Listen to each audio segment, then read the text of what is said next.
अंधेरा, गहरा और बेचैन करने वाला। दूर कहीं ढोलक की हल्की आवाजें और हवा में उड़ती राख का धुंधला पर्दा।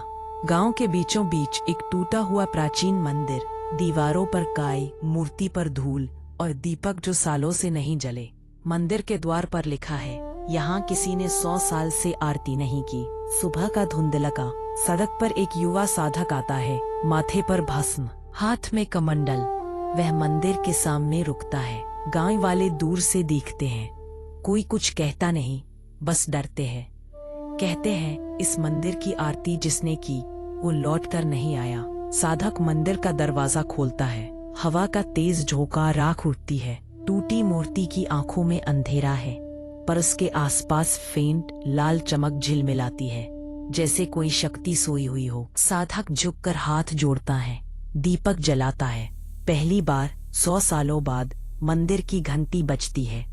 उसी पल दूर आसमान में बादल गहराते हैं, हवा ठंडी पड़ती है और किसी अनदेखी शक्ति की आहट महसूस होती है।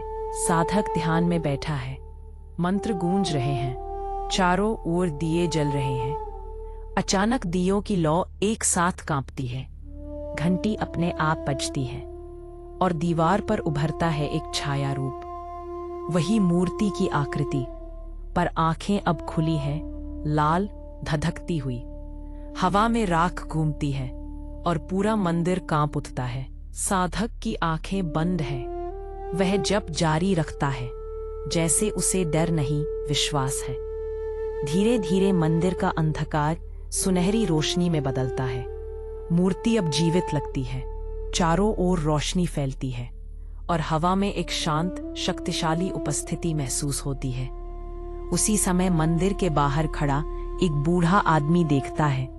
वह चिल्लाता नहीं, बस रो पड़ता है, क्योंकि वही शक्ति जिसने 100 साल पहले गांव को शाप दिया था, आज उसी भक्ति से मुक्त हो गई है।